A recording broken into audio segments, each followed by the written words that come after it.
If everyone can find a seat, it's 1:30. We'll get started.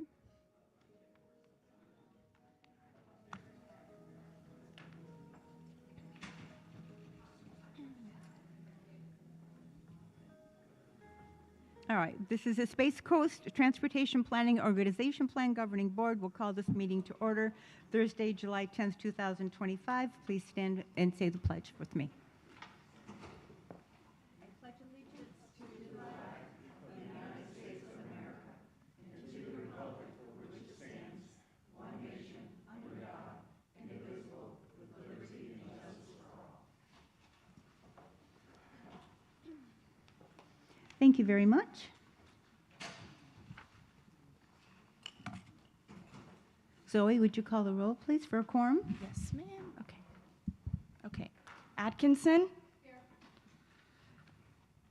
Altman. Allender. Here. Blake. Capizzi. Here.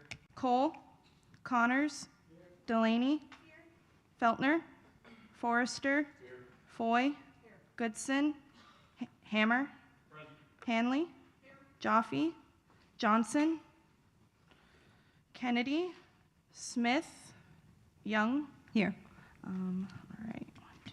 And I did see you, well, Mr. Willis. 1, 2. We do have a quorum. We have 10. All right. Thank you very much, Zoe. Anyone wishing to make a comment on an item not on the agenda should complete a speaker card at the sign-in desk. For items on the agenda, please fill out a speaker card, and you will be called upon when that item is discussed. Comments are limited to 3 minutes. We'll start with reports. Georgiana? Thank you, Madam Chair. You have several attachments in your agenda package that are informational and for your reading pleasure. On page 11, there is a set of policy recommendations to Congress and the administration regarding the next surface transportation reauthorization, which is scheduled, of course, for later next year. And these recommendations were developed with input from FDOT leadership and are from the Board of Directors of the American Association of State Highway and Transportation Officials, what they call AASHTO. Very good information about what the department feels should be priorities in that in the new reauthorization. So good reading material there. I want to congratulate 2 of our governing board members who attended the MPOAC Institute, Commissioner Delaney and Councilmember Hammer. Thank you so much for spending your weekend, attending and learning about all things MPO TPOs. And so that really does show your leadership, and I'm very grateful for that. And so now I would like to ask Abby to provide just a quick update on our public outreach efforts.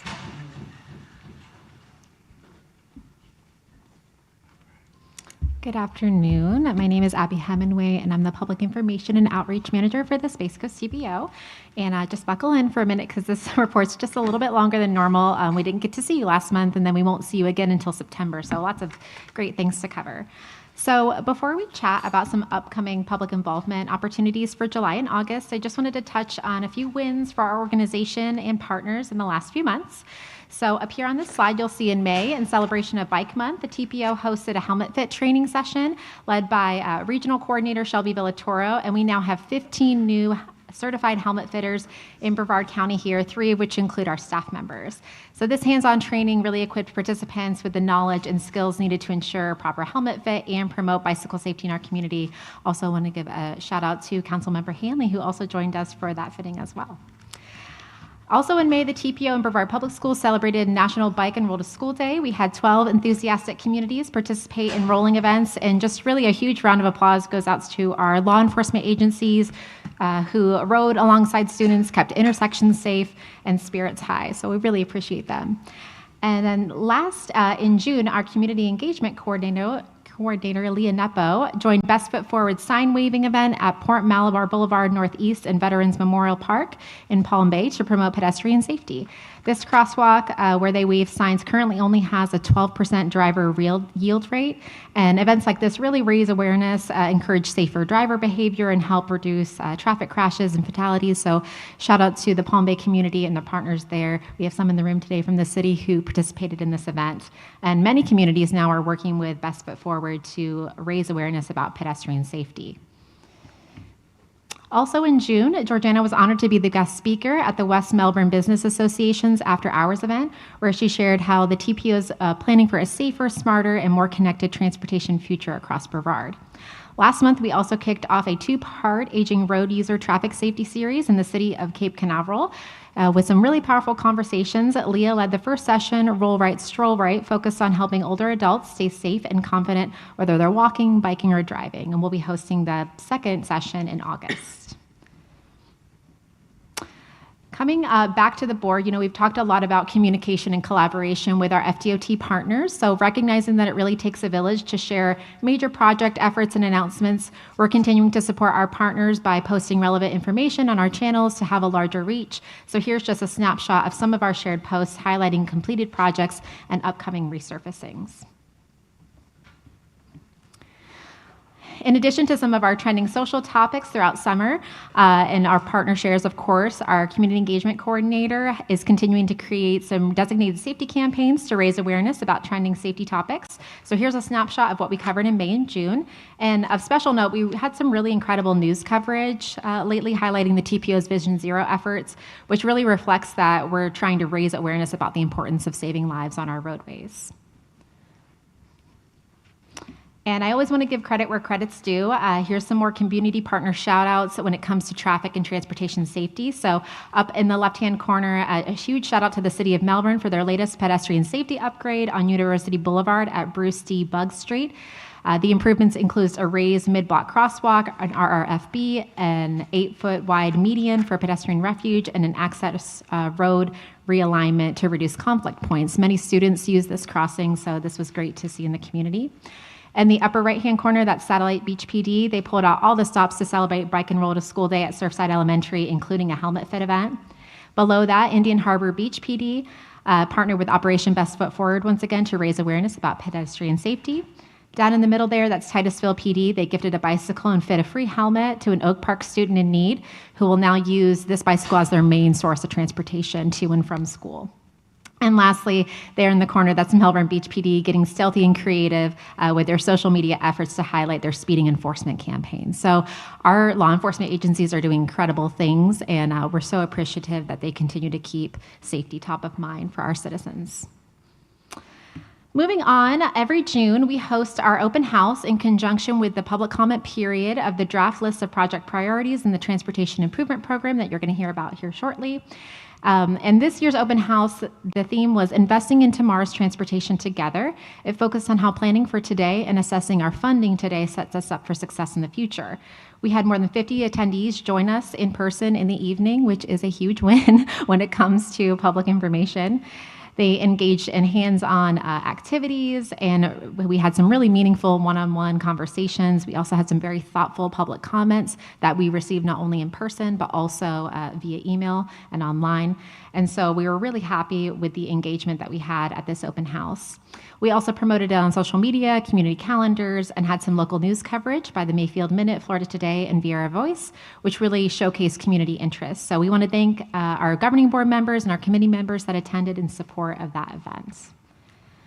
Okay, so now we're going to look forward. Here's a snapshot of some of our upcoming events that we're supporting and we're hosting. What's on the slide here is going to look a little bit different of what may be in your packet, but of special note, our team and partners will be participating in lots of back-to-school activities. We're kind of gearing up for back to school. Leah will also be leading a professional development day for Brevard Public Schools PE teachers, focusing on bicycle safety resources. And Georgiana will have a speaking engagement at the Titusville Chamber in mid-August. Of course, we're always talking about trending safety topics on social media. So looking forward, we have lots to promote. We're partnering with NHTSA to highlight summer safety travel, the dangers of speeding, and Child Safety Month. And then in August, the TPO will observe National Stop on Red Week, which runs August 3rd through the 9th. And Stop on Red really aims to educate drivers about the dangers of red light running and to reduce the number and severity of crashes. We've created a toolkit for our municipal and law enforcement partners to use and to help educate our community. It has graphics in there. It has some great messaging. So that it's really a plug and play for them. So we've already sent that to many of our partners. And then for the last few years, we have been going around the county and trying to work with different municipal partners and law enforcement agencies to do a pop-up event. So we've been to many locations throughout Brevard County, try to spread the love. And this year, we are going to partner with National Coalition for Safer Roads and the West Melbourne Police Department. We're going to take it to the streets to raise awareness about Stop on Red on Friday, August 8th. We'll be waving signs at the intersection of Evans Road, Hollywood Boulevard, and US 192. This is a major intersection, and so we will be underscoring the importance that stopping on red could save a life. We're currently in need of volunteers to wave signs, so if that's something that interests you, please reach out to Leah via email, or you can chat more with her today after the meeting. And then just to close us out, of course, we know back to school safety, this is the time of year to gear up, that safety is just as important as things on that school list, talking to kids about being safe on the roadway. So we have a lot of great messaging and graphics planned that we're going to share with our local PIOs and law enforcement partners over the next few weeks. Okay, and last but not least, finally join the TPO in celebrating National Grandparents Week at a safety fair full of fun, resources, and family togetherness. We're going to be partnering again with the City of Cape Canaveral, and we'll be also hosting a helmet fit event at this one. So registration will be coming soon. And last but not least, just once again, if you can continue to share our messages, it really does take a village, and as our governing board members, you're our best advocates. That is the director's report. Thank you, Jordana, and thank you, Abby. All right, next is the Technical and Citizens Advisory Committee. Jordana? On Monday, the Technical and Citizens Advisory Committee met, and at your place, you have a summary of actions. The TACCAC recommended unanimous approval of all the action items. The draft meeting minutes from May 5th and the attendance record are also in the package for you. So that is the report. All right, thank you. And then the next item, Sarah Crum, Bicycle, Pedestrians, and Trails Advisory. Good afternoon, Sarah Crum, Senior Transportation Planner.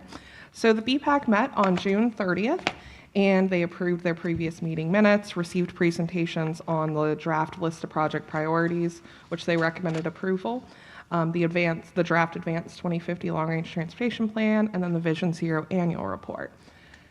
Just as a highlight of some of the trail projects, I know that I've shown some of these numbers previously, but we are getting ready to be coming and bringing these reports to you as well. So our Southern Brevard Trails Master Plan, the public involvement, we had over 50 in-person attendees and then 21 virtual attendees. And as far as final presentations go, starting in August, we are going to be going out to all of the municipalities that are within the study area. And so starting in Malabar, we're even meeting with the Indian River County MPO to make sure that we're connecting and collaborating across county lines. Grant Falk area, Palm Bay City Council, and then of course will be Melbourne Tillman, and of course our committees and boards. So we anticipate bringing that to you in October. And then the North Merritt Island Pioneer Trail is also wrapping up, so over 200 attendees and for the in-person, 18 for the virtual. And we anticipate to be taking that to our BPAC in August and then to you all in September. To be further discussed is with you and all of our committees is due to public concerns and feedback, the North Merritt Island Pioneer Trail will not be moving forward to the next phase at this time. And that concludes my report. Thank you, Sarah. The next item is the Transportation Disadvantaged Local Coordinating Board. Terry Jordan. Thank you, Madam Chair. Good afternoon, members of the board. Terry Jordan with Space Coast Area Transit. I'm going to report on the Transportation Disadvantaged Local Coordinating Board. The meeting was held on May 12th. Items and highlights and actions include the coordination evaluation was completed by Ms. Rendon. And this is a process that is determined by the CTD, the Community Transportation Disadvantaged Board in Tallahassee, using a workbook, and the evaluation workbook proved that Space Coast Area Transit had no areas of non-compliance for this year. Also at the meeting, we completed the annual requirement for the approval of the grievance procedure. This item is a item that is done annually. It was tabled at a previous quarterly meeting in February to allow recommended improvements And items to be added from the membership, the updates were completed and approved by the membership, and this will be brought to this board on the upcoming meeting. Last but not least, TPO staff informed the LCB members that the administration of the meetings will be transitioned from the Space Coast Area Transit staff to the TPO staff. So this will be a seamless transition for the members where they probably won't see any changes happening other than the looks of the documentation, and it will have no impact on the members. The next meeting is scheduled for 10:30 a.m. on August 11th at the Vieira Government Center. Two items not related to the LCB that I would like to report on are we are finally receiving, once again, thanks to our DOT and federal partners, we're beginning to receive new vehicles. So we've received 7 new paratransit vehicles recently, with the expectation of 4 more to come in the next coming weeks. And these replace vehicles that are 13 to 14 years old with 285,000+ miles average. The useful life of a vehicle is typically 5 years and 100,000 miles. So we have kept these vehicles in good repair and we're finally able to replace them. I see Chuck nodding. Thanks again for your support on this. And lastly, we continue to see an increase in our fixed route ridership. We're seeing a 5% increase over last year-to-date ridership. So at this point, we are just over 1.27 million riders for the year, and we're hoping to eclipse 2 million for the annual year of 2025.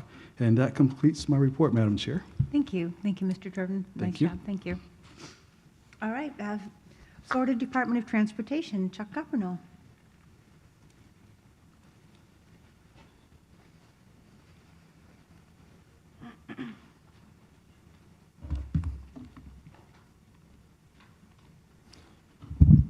Good afternoon, Madam Chair, members of the board. Chuck Hoppernoll with the Florida Department of Transportation.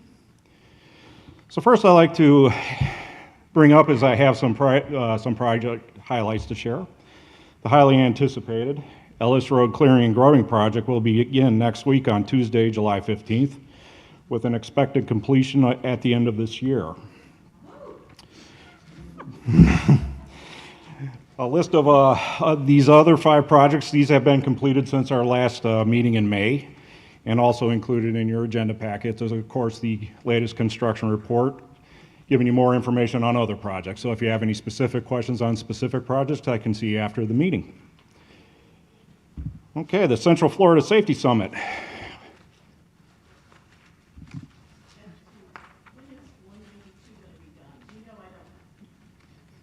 That is just a project. If anybody has been on it, we can all row down right down the road holding hands and not even stretch our hands out.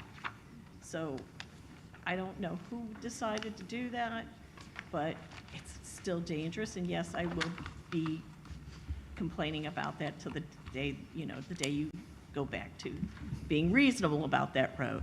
It is so narrow that, like I said, people worry about it. It's been said to me today, they got behind somebody and they saw that trailer going back and forth and they were holding their breath, waiting for it to happen. So I'm just gonna complain and I put my 2 cents in there, so I hope that it never has an accident on it, that anybody that has to deal with it, they don't want it to happen, but they see it coming. Okay, thank you, ma'am, for that comment. Okay, so the Central Florida Safety Summit was held on May 9th, and it was a big success. It was located at the Daytona International Speedway, and the event was well attended by local partners all throughout the district to share in recognizing numerous individuals and organizations who have dedicated their efforts to help us bring us closer to Vision/Target Zero. Secretary Tyler and Lorene Bobo of FDOT were joined by State Representative Bill Partington and State Senator Tom Wright to express their deepest gratitude with everyone supporting the cause to get everyone home to their loved ones safely. One award to note is the Palm Bay Police Department. They received a public safety award for their work keeping everyone safe on our roadways through enforcement, crash response, and public interaction. And we have some representatives, so good job to you, Palm Bay PD. And of course, what event would be complete without some surprise visitors? In this case, we were joined by Shelley and Sheldon of the Daytona Beach Tortugas And Coda the Fluff, a dog deeply dedicated to traffic safety and still working on his driver's license, but he's getting close. So, and a final thought, we have entered that crucial time of year where awareness is key. First of all, we have hurricane season that has begun June 1st and will continue until November 30th. As residents of an eastern state on the Atlantic Ocean, we will always hope for the best. However, it's very important that we prepare for the worst. So the best time to prepare is now to finalize those plans on whether you're going to stay home or if you have to evacuate. And also, we're moving into the hottest time of year when we expose ourselves to high temperatures and humidity on hot sunny days while we work and while we play. We need to be proactive in taking care of ourselves by staying hydrated, taking breaks, and getting out of the sun. Remember, you are well within the throes of heat injury when you start to feel the symptoms, so do your best to stay ahead of that injury. And Madam Chair, that concludes my report. All right, thank you very much. Any questions for Mr. Capano before we go on to the next item? All right, thank you very much. The next item is consent agenda. Georgiana, would you please read the consent agenda aloud for the record? Certainly. 4A, the approval of the TPO Governing Board meeting minutes of May 8th. 4B, approval of committee appointments. 4C, approval of resolution 26-01. This is our fiscal year 26 Transportation Disadvantage Planning Grant. This is our annual grant that we coordinate with Space Coast Area Transit. 4D, acknowledge our finance and budget. We have our fiscal year 25 operating budget second quarterly report, as well as the draft fiscal year 26 operating budget, which begins October 1st of this year. 4E is approval of resolution 26-02, the fiscal year 25-26 UPWP amendment. 4F, approval of the renewal of the interlocal agreement and the second amendment to our lease agreement with Brevard County. 4G is approval of the fiscal year 24 Community Transportation Coordinator evaluation. 4H, approval of work order 26-20K, 25-26 traffic data report and analysis. And 4I, approval of the permission for the executive director to execute documents for the Enhancing Crossing Safety Grant. As we are, Laura is managing this project, and we have been coordinating with the Federal Railroad Administration. So they have reached out to us, and we have all the local governments working with us. So that is moving along very well. So a lot of housekeeping items. We are requesting approval of all of the action consent agenda. All right, thank you. Do we have a motion? Mr. Allender? Motion, Allender. Is there a second? Second. I'm sorry, Ms. Hanley had her name up. Hanley. I got it. Ms. Hanley, the name first. Thank you. All right, we have a motion and for Mr. Allender, a second by Ms. Hanley. All those approve signify by saying aye. Aye. Those, thank you very much. Motion carries. Next item is our action items, and this is adoption of fiscal year 2026 list of project priorities. Sarah. All right. So you should have a couple items at your place as well as also in your agenda package. In your agenda package, you have the list, but I recognize that it's fairly small, and so we did provide you an 11 by 17. Thank you. You're welcome. And then the maps are within the agenda package. And then also you have a copy of all of the public comments that we received through the public comment portal, and the response and how staff responded. All right, so I plan on keeping this rather short and sweet because we went through the list pretty thoroughly back in May. And so I'm not going to go through every single project today. So as a reminder, the annual list of project priorities, this is we are by the state and the feds required to prioritize transportation projects for state and federal funding. Projects are submitted by our local partners, so the municipalities that are requesting state and federal funding. If you're pursuing local funding, you do not have to have your project on the list of project priorities. The list of project priorities is meant to be performance-based and outcome-driven, and is prioritized based on project readiness and quantitative scores and safety, transportation land use, resiliency and sustainability, innovation, and multimodal. as well as also can be discretionarily ranked by our governing board. So as far as an update, what has changed since we last met is in May, you all discretionarily ranked quite a few projects. And so to review those changes, State Road 401 was moved from number 5 to number 2. The I-95 interchange at Malabar Road was moved from number 6 to number 3. The State Road 528, the eastern portion, is now number 4, and the more western portion is now number 5. The Cape Canaveral Spaceport ITS is number 6. In the regionally significant state roads, State Road 524 was moved up to number 2, and so State Road 501 dropped to number 3. For the regionally significant non-state roads, Babcock Street was moved to, the conveyor to Malabar was moved to number 2, and obviously as a result, the projects below that all moved down. So since we met, we updated our transportation subcommittee, which is all of the staff and from the local municipalities, on the changes that occurred at the May governing board meeting. We also held our public comment period from May 23rd to June 20th, and we had our public open house. We did do our public comment period a little bit different this year, where online we had a public comment portal, and with that we actually saw 8 public comments. And so that's great. We, definitely appreciate citizens taking an interest in investing time in the list of project priorities. So there were some general comments concerning lack of funding, bicycle and pedestrian safety.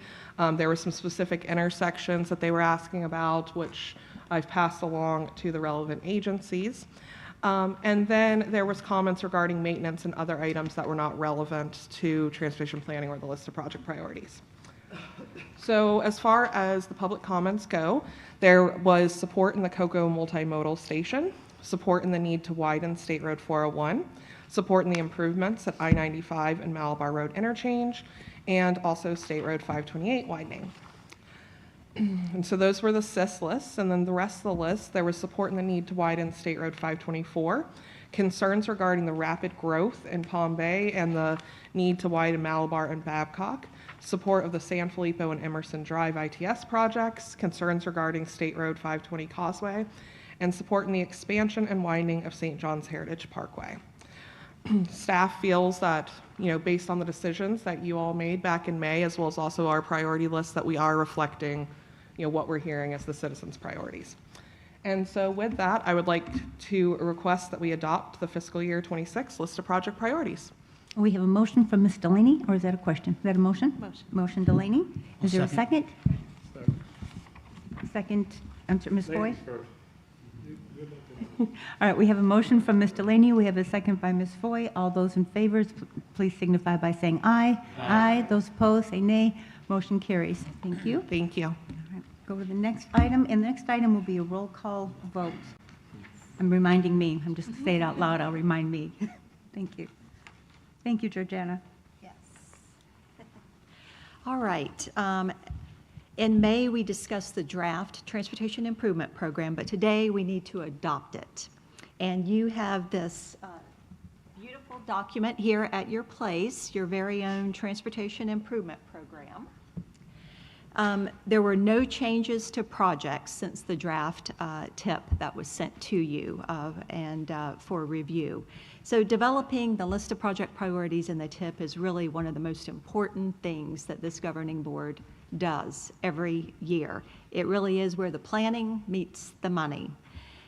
You have at your place the full document, and that document also includes not just the projects, but an executive summary, performance measures that the Department of Transportation has agreed to pursue, as well as the TPO. All of the requirements that are in the TIP that the Federal Highway Administration requires.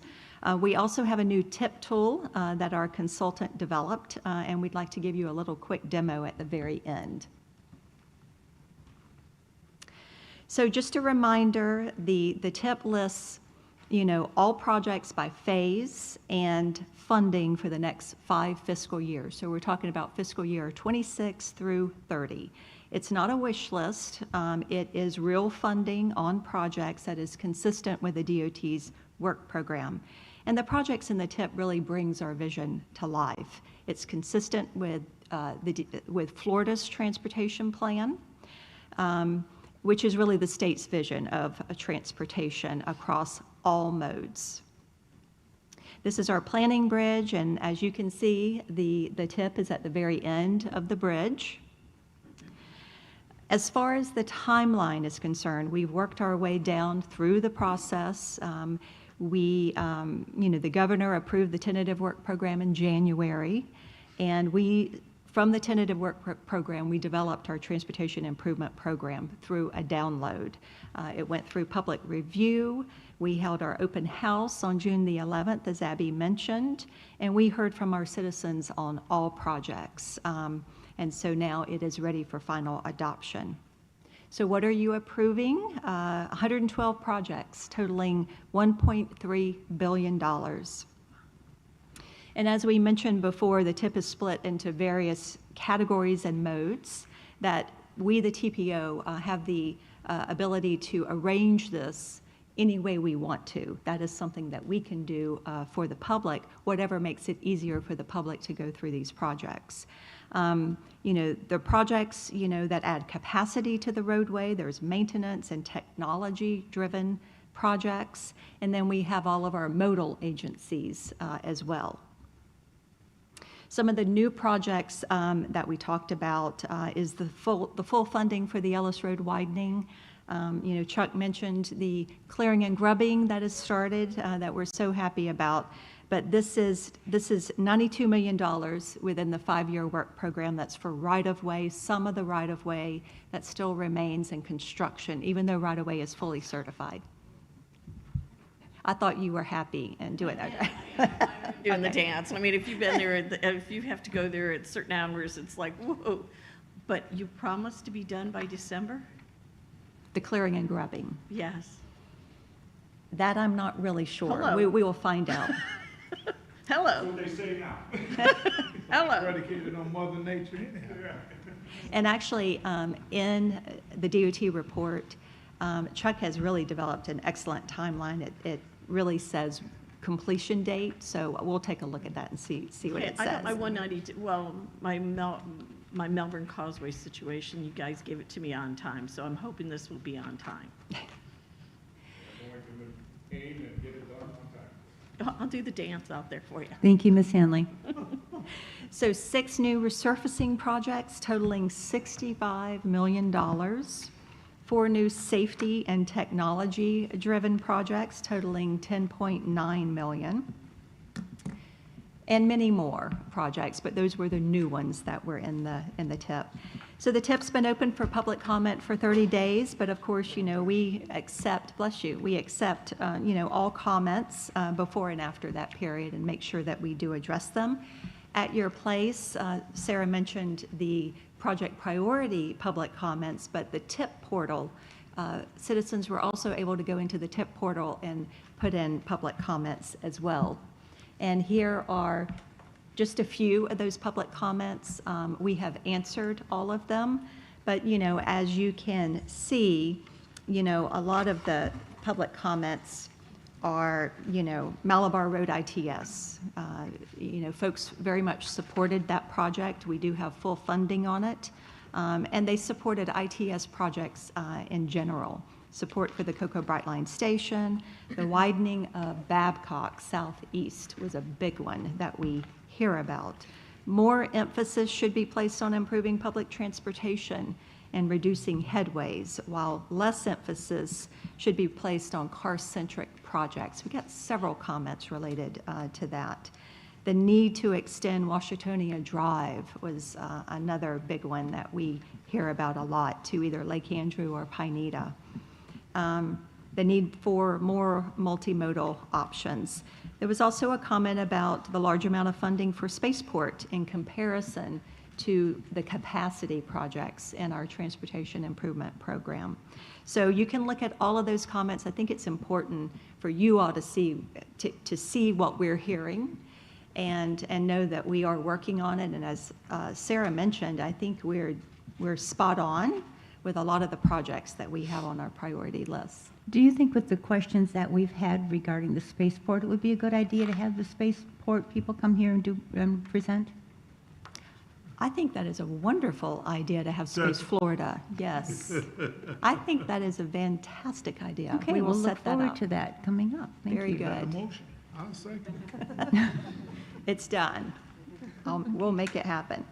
All right, and so, yes, sir? Just a quick question. I'm looking here at, I just happen to notice there's almost $25 million worth of improvements for the turnpike. I thought that was a different pot of money. Why is the $25 million for the turnpike coming out of our TIP? I don't understand. Well, actually, the Brevard County has two turnpike projects. The turnpike owns State Road 528 from Industry all the way to 520. Right. And so those are improvements that the turnpike is making. So it's not coming out of District 5 funding, but the turnpike is investing in that. Also, State Road 407, is that right, 407? That's the one this is for. 407. There are improvements, a big resurfacing, I believe, on State Road 407. 407. That is within the Titusville area. Just north of like 405. Yeah, Oh, okay. yeah. Dixie Road is Thank you. Dixie. All So, right, never mind. so they are making investments in Brevard County. All right. So, yes, we are asking for approval. All right, thank you very much. We're looking for, we have a motion by Mr. Blake, and we have a second by Ms. Delaney. All those in favor signify by saying aye. Aye. This is a roll call vote, I'm sorry. Okay. Okay, so I'm just going to call the names of members that are here. We do have two alternates, but they will not be voting today. Atkinson? Yes. Allender? Yes. Blake? Evans? Yes. Capizzi? Yes. Cole? Yes. Connors? Yes. Delaney? Yes. Forrester? Yes. Foy? Yes. Hammer? Yes. Hanley? Yes. Johnson? Yes. And Young. Yes. Did I miss anybody besides those alternates? Okay. And Thank all you. right. Well, thank you. And so Andrew Garrison, our consultant with Kittleson Associates, has developed a new tip tool, and we would like to just give you a quick demo on it. Thank you. Perfect. Thank you, Georgiana.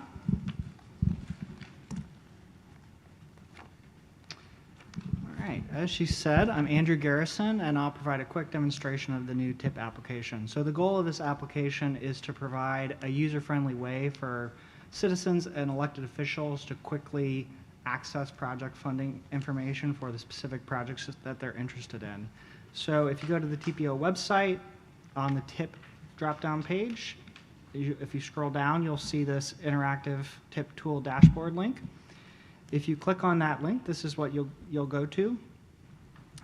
So we've got a home page, and then if you click on the projects, and I think I may just need to refresh. One moment. There we go.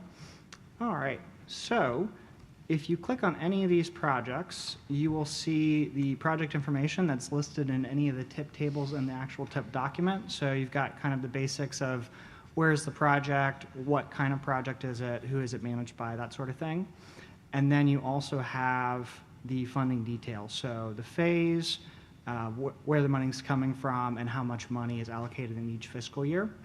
And then we also sum up the phase, the funding information overall, as well as providing information about prior year funding amounts.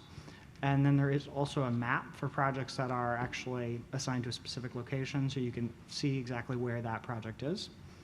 I think the most likely use that you'll probably find the most helpful will be a search tool down here. So if there's a specific project that you want to find, you can search for it right here. We've been talking about Ellis a lot, so if you click on that one right there, you see it's going to zoom over to Melbourne. Again, you have all that same project information. And then you can see there's a lot more phases and funding rows for Ellis, a lot of right-of-way and construction funding over the next 2 years. And this is where that summation is very helpful to see what all those rows add up to. Some very big numbers for Ellis, but you can see prior year costs and then the total project cost.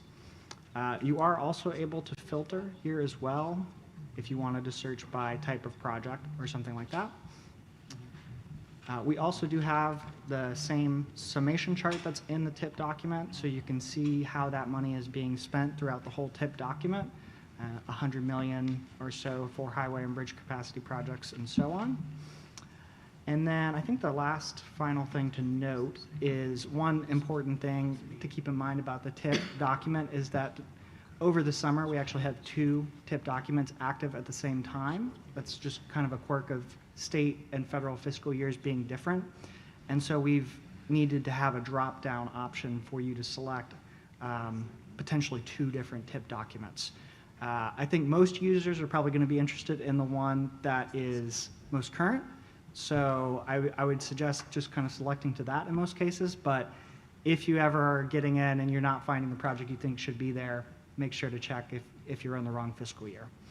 And then from there, we also have a reports page where you can download the actual documents as well. Any questions? I don't see any. Thank you very much. Or you can just call us and we will get you what you need. Perfect. I'm looking forward to getting in there and just kind of playing around with that and Yeah. looking for the different. Happy to help. Thank you, everyone. Thank you very much, Andrew. Thank you. All right, next is going to be presentations. We have 3 presentations, and our goal is still to get us out of here by 3 o'clock. So I ask you to please let the presenter complete their presentation before we start asking them questions, and we'll pause after each one. The first presentation starts on page 176, and on page 198 is kind of an FAQ, so your question may already have been answered on those pages. So with that said, welcome, Nick, and thank you very much. Thank you. Good afternoon. Nick Lepp with HDR, here to present the draft 2050 cost feasible plan. As Georgiana mentioned, the bridge. So the long-range plan is actually the beginning of the bridge. The project priority list helps fill that gap, which is the first 10 years of the long-range plan, cost feasible plan, which all goes into the implementation of the transportation improvement program that was just presented and adopted. So what needs to be included in the plan? We need to forecast the people and goods out past 25 years. Identify those mobility needs that support the people and goods and the growth in the community over that 25-year period. We need to prioritize those projects to develop what is a cost feasible plan. And ultimately, those projects in that cost feasible plan can go across that bridge and move into the transportation improvement program. If it's not considered cost feasible, it can't really move forward with those federal and state funds because we don't believe that they're out there in the future. So here we are today. This has been a long process going through over the past 18 months, going through goals and objectives, issues, opportunities, the needs development. We also incorporated the transit development plan, adopting that and doing parallel time frames. And then our financial resources to ultimately, we're here looking for a draft cost feasible plan to ultimately adopt later in September. So we presented earlier the goals and objectives to this board. Also brought the needs list to you back in December, and then again in December of '24, as it took a little bit as we collected all of those needs within the region. Things have kind of changed over the past 5 years, and we wanted to make sure we heard everything and we collected everything. And then ultimately in May, we did the financial resources, and we're here to present this draft cost feasible plan of what projects we believe can move forward through 2050. Had quite a bit of community engagement. A lot of working group meetings, 9 working group meetings that consisted of all the stakeholders of your cities, of technical advisory committee members, also local freight and modal partners with the airport and the port and the spaceport. Abby mentioned our public workshop that we just had recently, where we had a lot of great comment on the draft plan as it's been moving forward, and we continue to get a lot of local leadership support and help as we've been crafting this plan over the past 18 months to 2 years. So going from that needs to cost feasible list, we needed to analyze all those community conditions, making sure that we understood where that congestion was happening, where the future growth was happening, and make sure the plan was in place to help move forward. We got a lot of community engagement. We wanted to make sure we were still moving across that bridge in the right direction for those projects going into the TIP for implementation. develop that needs list, which was really adding to. You had quite an extensive needs list before. It wasn't a recreation. It was what's new, what's next, what more do we need to start doing to absorb that growth and development over the next 25 years. We needed to prioritize that needs list, and then ultimately we're here with this draft cost feasible plan, present out to go to the public to see how they feel and make sure we are still going in that right direction for the region. So a couple things that we have to keep considering, that these are just for federal and state funds. Local funds complement the plan. If those projects are being developed through developer funding or local funding, adding that to the plan helps us know what's going on in the future and could help state and federal funds go towards other priorities. A project is only listed as cost feasible, fully funded through construction, though it will be in the plan and identified as partially constructed or partially funded, meaning a design phase may be funded through 2050. But if we don't have construction, then it's not considered as cost feasible. So it's a better understanding for the public of what is going to be fully completed by 2050 and what we're still working on over that time frame. So here's what we started discovering over the course of the plan. When we developed the last plan, the 2045 plan, we had a lot more money than we had this time. There's been a little bit of a funding shift, a lot more federal funds now available to the TPO as we're looking at this plan for development, and a little less state funding. That's because their focus has been a lot on the maintenance and operations of the system and making sure they're maintaining those state statutes and going towards and having a good state of repair. There's less money there for roadway capacity in the future, or at least forecasted. So right now it's a little bit more of a conservative plan, as we have actually about $700 million less than was forecasted 5 years ago. So it's a little challenge in developing this plan, but it keeps our focus on those priorities and less of a long list of priorities, and really keeps us moving towards those right direction for the top priorities. So I said within the cost feasible plan, it's not like we have one big checkbook with the money at the end of the day for 2050. We only get them in 5-year increments. So when I say cost feasible or fiscally constrained, I can't spend more money, or we can't spend more money than we have available in those 5-year increments. So sometimes projects need to push out because there isn't enough money available early on versus late in the planning periods. So that's where we have to develop this cost feasible plan through that fiscal constraint, making sure we don't spend more than we have. So this plan itself is actually based on that list of priority projects that you guys went through back in May and reorganized and have just supported right now through this meeting. So this plan is now a continuation of those priorities, making sure we can still move in that right direction over the bridge and finish those projects out there prioritized by this board. So here is the draft cost feasible plan. Excuse me, I just want to make sure I'm reading these projects correctly into the record. So I'm going to... Okay, so starting with the SIS list, we're going to start with some of the fully funded projects. So State Road 401 is listed as fully funded through 2035 and 2040.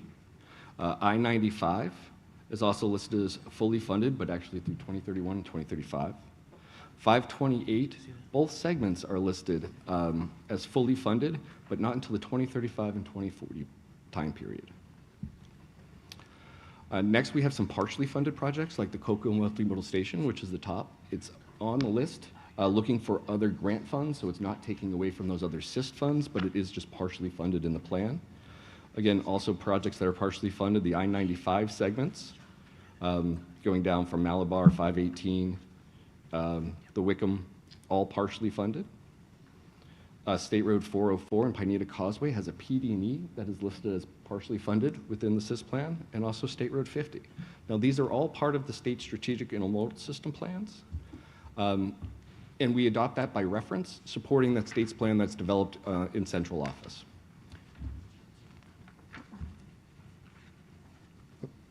There we go. So now we're going to go on to those regionally significant roads. So following down your priority list, as we started to fund those first, you had the Fisk 519 road funded as fully funded. State Road 524 from London to Industry is listed as fully funded. 501 Clear Lake is fully funded. State Road A1A is also fully funded using state and federal funding. US 1 at Vieira Boulevard.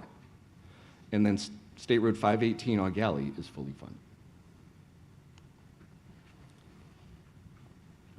Partially funded. So the other sections of 524 were only partially funded through right-of-way, and construction funding is still needed, including the roundabouts. The State Road 405 South Street is partially funded, still needing right-of-way and construction. And then 514 Malabar Road, still requiring right-of-way and construction. We also have the two segments of, segment of Babcock that is fully funded from Con Air all the way to Malabar Road. And then Minton is fully funded Palm Bay to 192 in our plan. Some partially funded.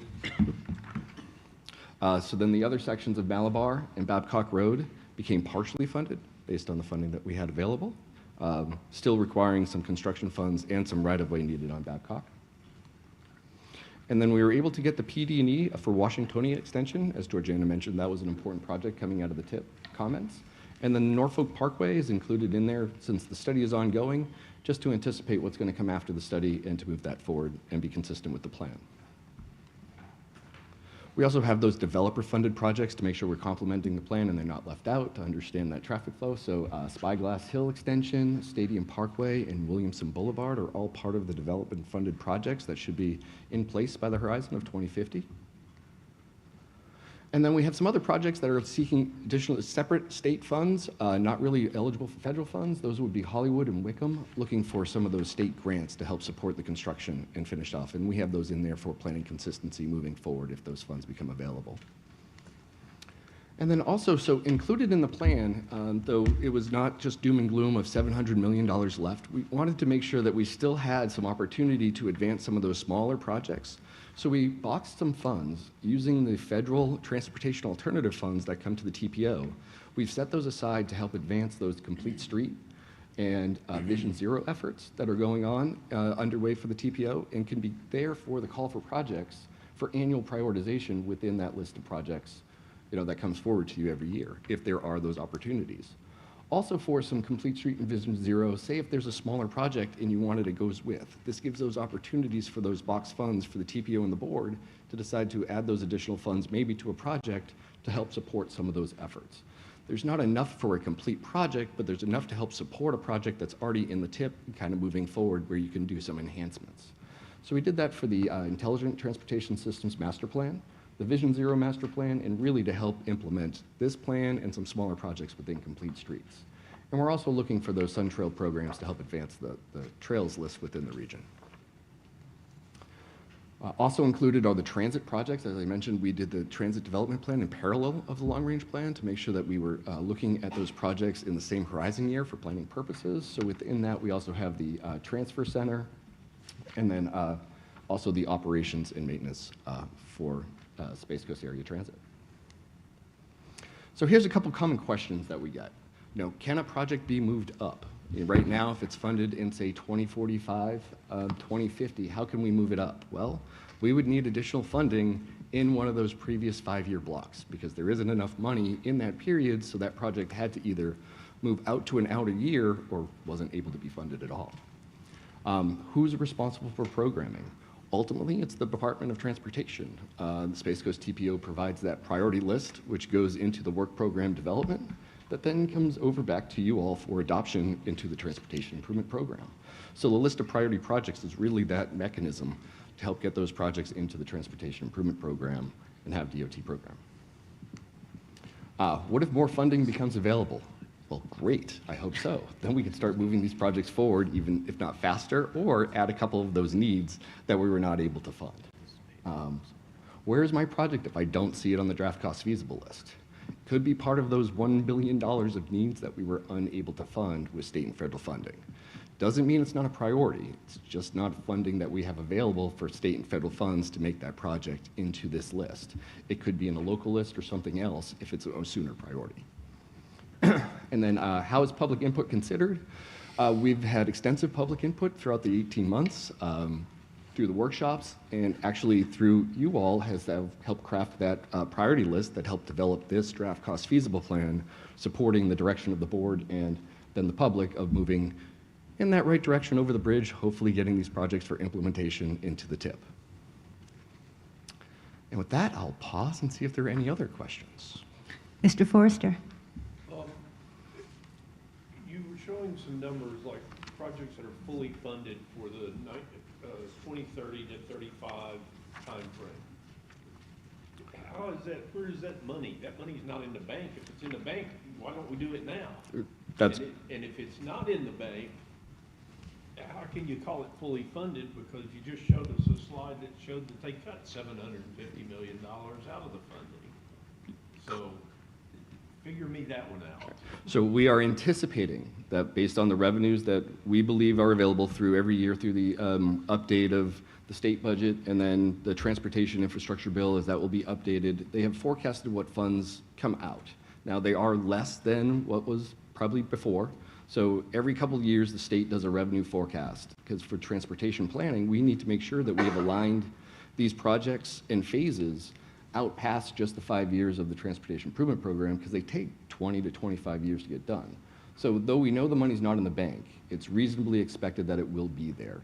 So for example, through the Infrastructure Investment Jobs Act that we had the funding for the federal funds right now, the state ended up sending back the carbon reduction funds.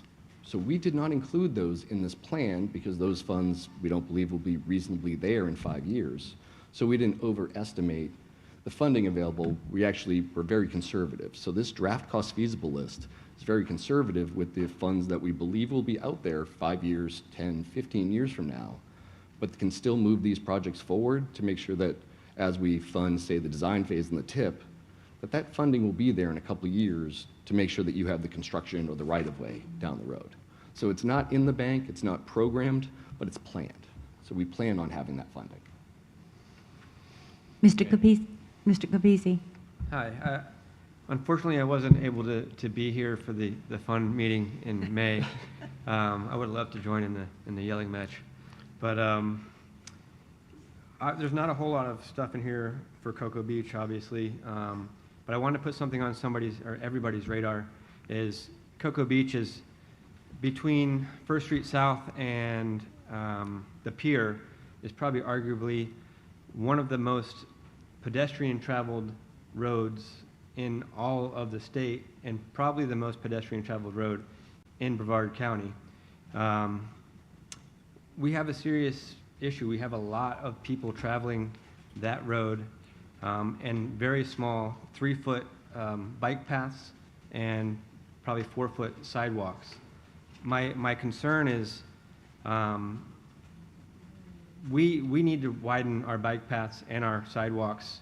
I know that it's not really in the plan here, but I want to put on everybody's radar that it's something, this is a serious safety concern because Cocoa Beach is now starting to think about implementing, pushing these electric bikes and stuff like that on the side of the road where you're going to put 13-year-old, 10-year-old kids on the side of a road where people are going 45 miles an hour on their 15-mile-an-hour electric bikes with cars passing them at 2 feet away.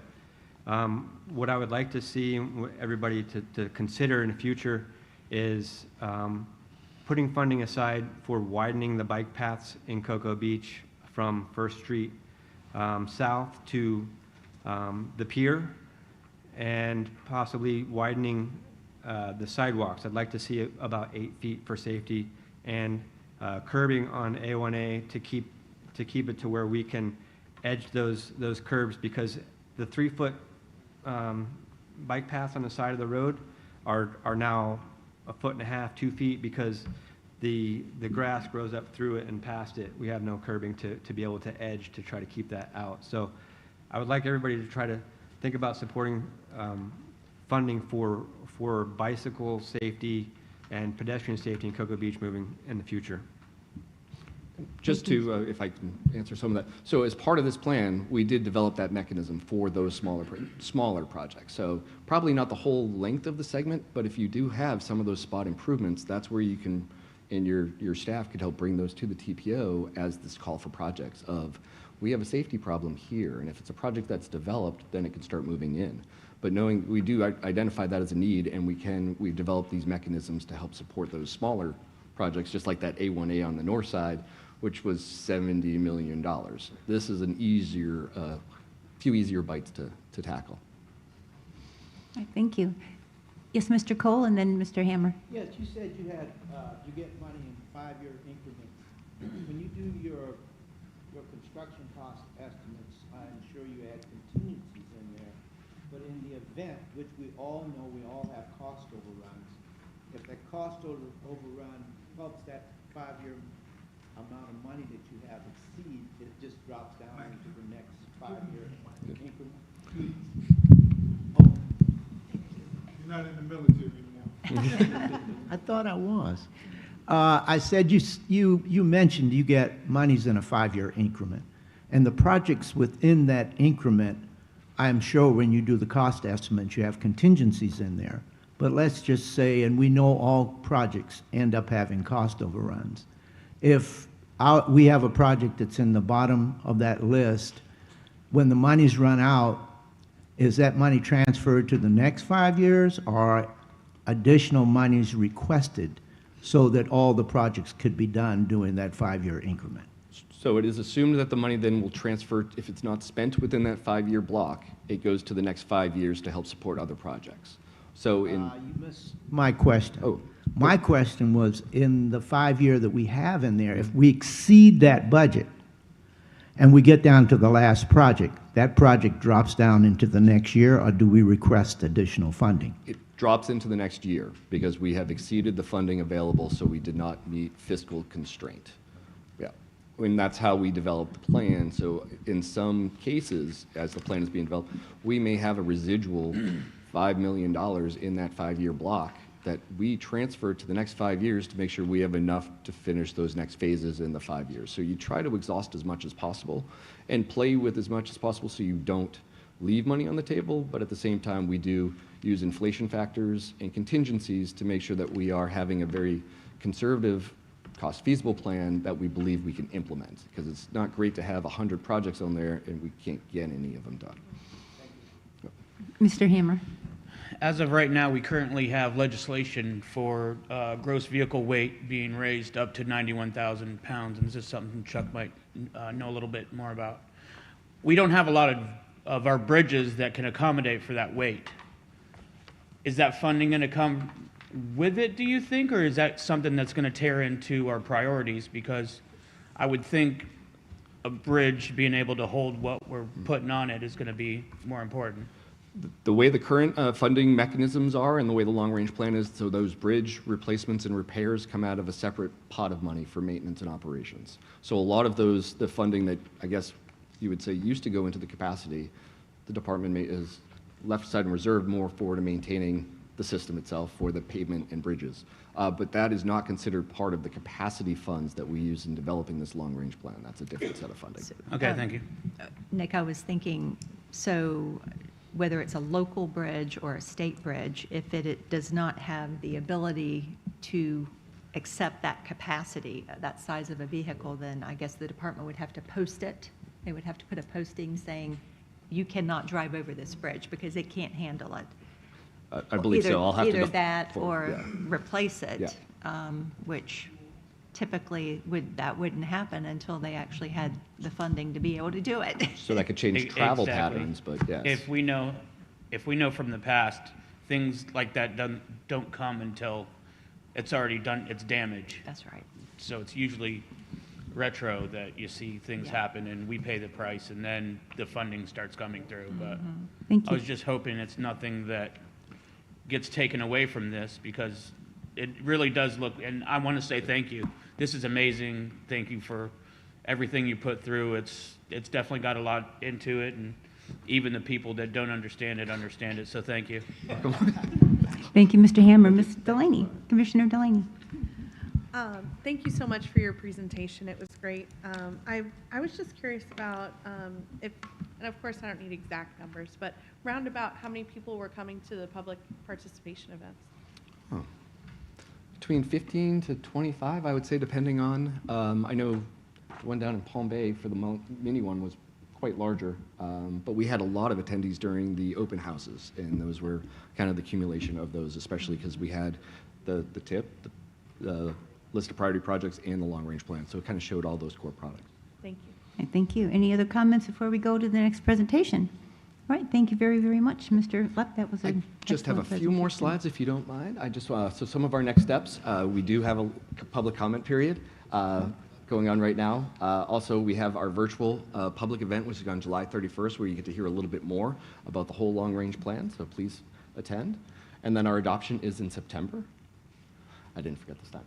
And then the lunch and learn, here's the QR code for that, so please join us for that in the Zoom meeting. It'll be great as we go through all of the kind of elements and can answer some of the questions. So right now, we are just went through the TAC and CAC on Monday. This is the governing board. Hope to get some comments back on the draft cost feasible plan and come to you back here in September for adoption. So thank you very much.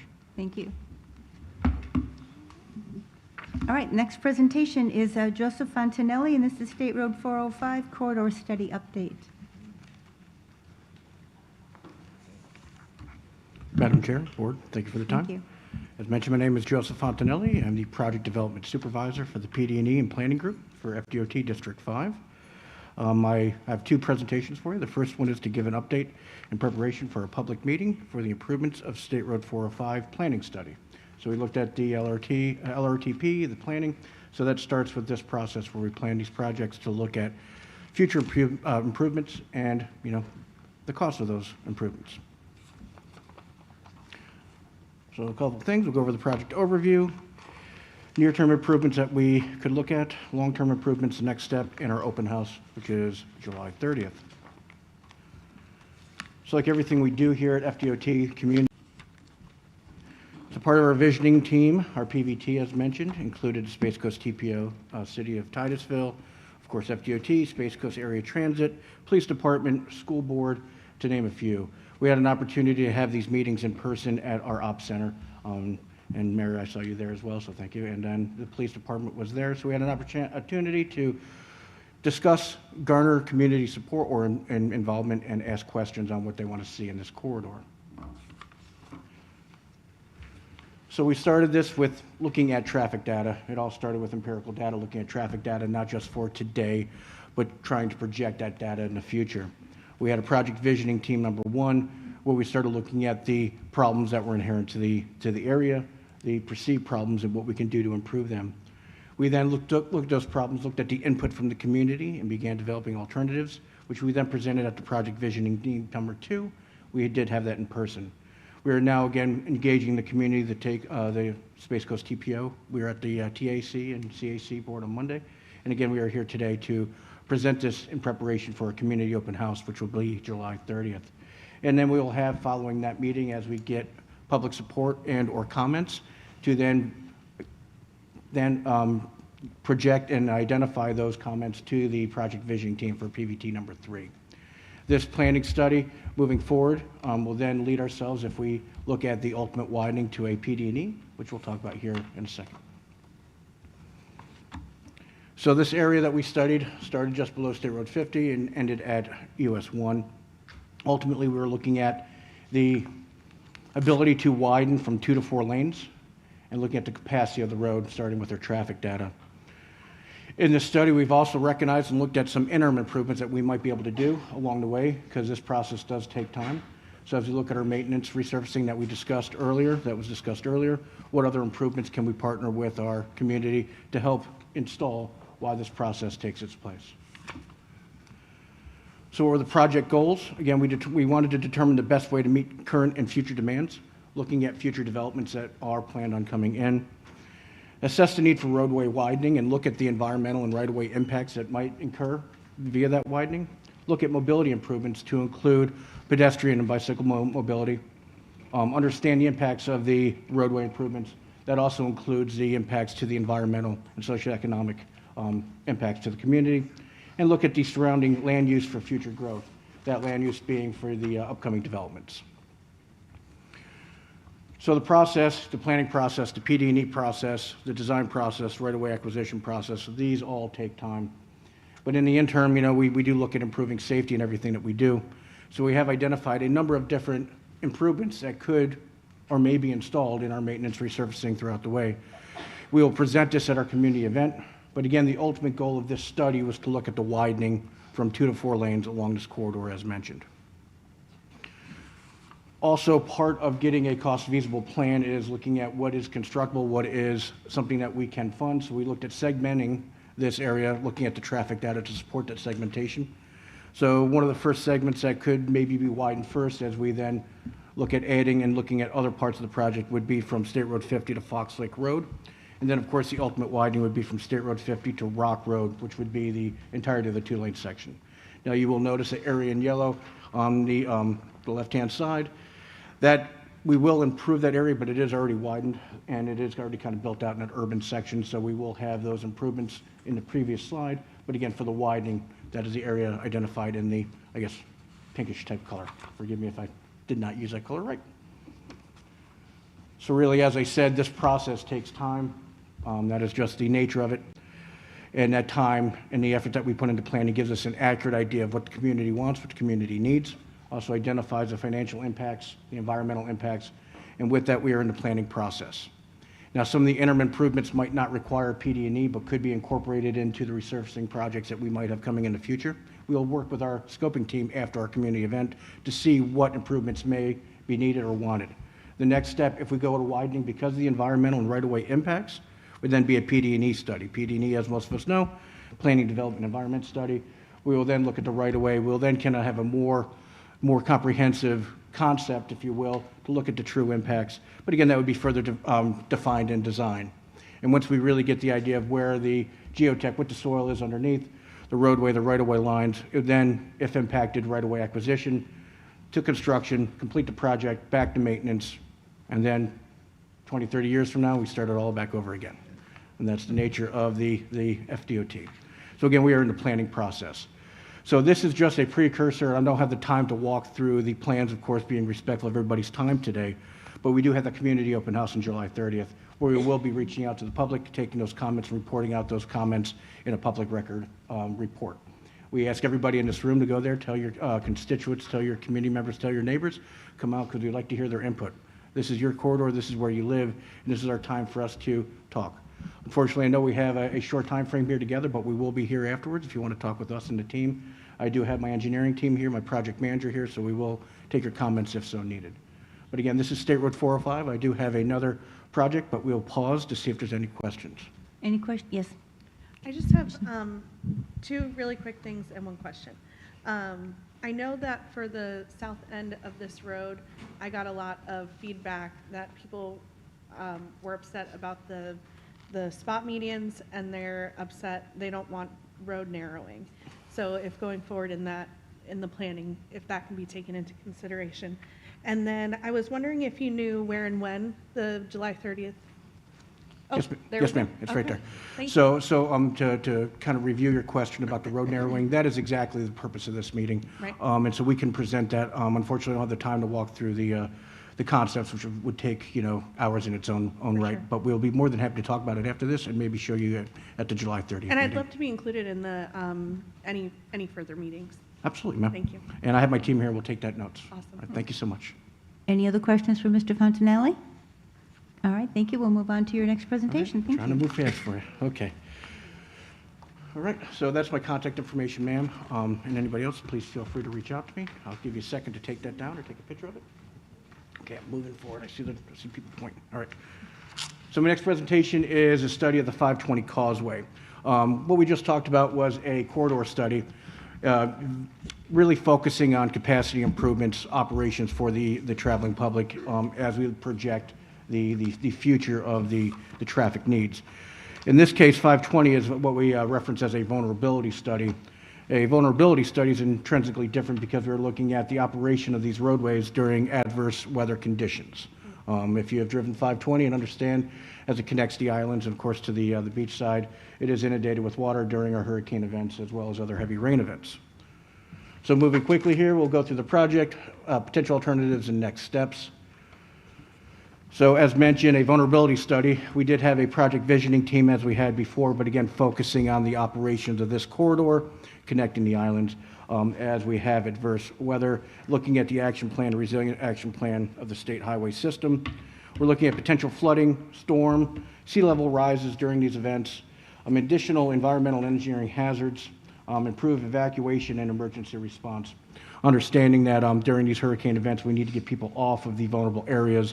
And this is really the focus of how can we mitigate through these storm events to get people off safely and then naturally back home when the event has passed. We have had, again, project visioning team meetings. These were held primarily online, but we have reached out to the different stakeholders. And you can read that, as well as I can, but City of Cocoa, Space Coast TPO, Merritt Island Redevelopment Agency. I personally went and drove the corridor looking at, really, in a nice sunny day, how close that water really is to that causeway. So, seeing it is believing it, and utilizers, of this area know fairly well. So again, what is the limits of this? We stem from US 1 all the way to A1A, looking at the causeway itself. This is in its early developments of planning. Again, this is in an order of magnitude, a much more bigger project than I think widening that we just looked at, because we're now looking at structures over waterways, navigable waterways, and the coordination therein is certainly much more intensive as we deal with those navigable waterways, major structures, and how do we connect these needed communities, as well as the environmental impacts, the park impacts, and the amenities that therein. Every day I go down there, whether the weather's good or not, I see little surfers out there, kite surfers, and it is a well-used area. The project was to evaluate the resiliency of the corridor, and resiliency, it's a catch-term, but really we're looking at how well can it withstand these weather events. We conducted vulnerability assessments, and we worked with Space Coast TPO to develop, and our stakeholders, mitigating alternatives, and we're in the process of looking at that. We are looking at the concepts, and we're going to report that out in our next project visioning team. As we look at it, all our potential alternatives start with a no build. Really, that does not meet the need of this project or the future use of this area. But some of the things that we are evaluating, again, this is in the early process. This, nothing short of a PD&E is going to be required. In the last one, we do anticipate a PD&E as we go to widening in State Road 405, but the short-term improvements may or may not need that. But as we look at the improvements of 520, really, this is such a major project that nothing short of that planning, development, and environment study is going to be needed. So these other alternatives will be vetted as we kind of hone in on some of the preferred alternatives through these visioning teams. So one of them simply was just to raise the entire roadway and replace the bridges. And anytime you replace a bridge, you're looking at, expensive improvements. Now, what if we just overbuild the road? We looked at that, just put another foot of asphalt. Probably the cheapest solution, but really does it withstand a Hurricane 3? And again, if you look at that, I'm not here to debate that, but really looking at the empirical data, even just a foot over, really, when you look at the events, that I don't think would meet the needs of this study, but we're further honing that in. What if we just raised one side of 520? Seemingly, that would still leave the frontage roads, have minimal impact, but still replacing those bridges to have a way on and off the island. And then really one of the things that people always kind of go back to is, what if we just put a bridge along the entire way? Now that, of course, if you look at the logistics and dynamics of bridging the entire thing, touching down at the islands, maintaining the frontage road, creating interchanges, that is a major project. Of course, an expensive project. But again, these are things that we're evaluating, we're honing in on, and creating a long-range estimate with contingency, with unknowns built in. So those numbers, as we look at it, will come out in these meetings and further be vetted during our PD&E process. With everything, we'll also look at nature-based solutions, looking at things that can self-heal and things that can grow. These are maybe some of the intermittent solutions that we can do to help that inundation of the water against this causeway. We can make oyster reefs, we can plant grasses, we can put mangroves in. These are a number of things that we can add to the shoreline that can maybe help that inundation. But over time, is it the final solution? It will help now, but the final solution might be a little bit more robust. But any solution that we do come up with, we can utilize these nature-based solutions to help kind of add to the resiliency or add to the solution as we move forward. So these are also things that we'll look at. As before, these processes take time. We looked at the existing conditions analysis while we focused on traffic with our capacity projects. With this one, we focused on weather conditions, anticipated sea level rises, and what the empirical data tells us when we have a Hurricane 1, a Hurricane 2, Hurricane 3, Category 3, I should say, and so on and so forth. Developing alternatives. We had some ideas that I just showed you. We went to the project visioning team too. We kind of got beat up a little bit about that one would work, this one wouldn't. So we're refining that. We're creating an alternatives analysis as we're talking about now, presenting this to you so you guys aren't caught unawares if somebody contacts you, and then present some of the concept that we are currently developing in our project visioning team number 3. Following that, we'll report out to our partners with the study completion, identifying the next steps. If so funded, maybe a PD&E. Ms. Nicole Bellion, who is our project manager, was at our Monday meeting. Unfortunately, is not here, but I am her supervisor. I'm also here if you want to take that information down to answer any questions you might have. Again, this is a beginning of a long process, a needed process, but one of those that will be impactful from here and into the future. Ma'am? Are there any questions for Mr. Fontanelli? Oh, yes, Mr. Forster.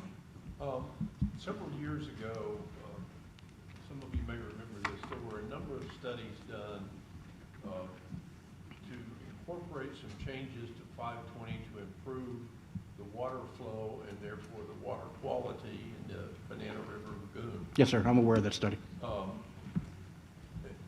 Just looking at this is the first time I've seen this plan, and your last solution there seemed to focus on that primarily, but I'm thinking also I'm cheap, so I'm looking at more effective ways to spend the money, and it struck me that a combination of, you know, the causeway removal, longer bridge, and elevation that you had, like I think it was number. Yes, sir. That's one of the things we are looking at is raise the roadway and replace the Combine bridges. 1 and 4 there, then you might have something worth. I agree with you, sir, and that's certainly part of what we're doing with this process. And again, this is the first step, and then in the PD&E phase, we'll certainly try to hone in on that alternative. But that's exactly why we're having these meetings, and we appreciate it. I have my engineering team here, and that's exactly what we're doing in this process. So, excellent idea, and we are vetting that, sir. And I'm sure Georgiana could provide you with what the TPO's take on it was when we first discussed this. Yes, sir. We've been working hand in hand with Ms. Sarah, Ms. Georgiana, and getting this moving. In fact, it was at their request that we really started working through this. And I want to mention, Sarah was in charge of the TPO's resiliency master plan, and so this was like the #1 priority in that master plan, transportation resiliency master plan, which was our first, that we adopted. But you bring up a very good point, because this is important for 528.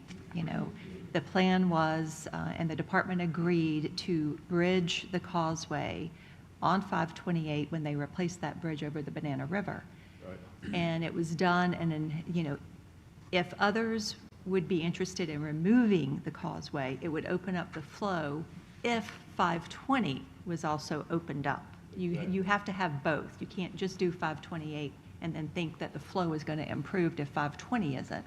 So it would be a perfect opportunity if it was possible for someone to move forward and actually remove that causeway. As I recall, it was like 10 times more effective if you did 522. than Absolutely, just yes, 528. that's correct. Thank you, Mr. Forster. Mr. Capese. I can really appreciate this plan. It affects Cocoa Beach tremendously.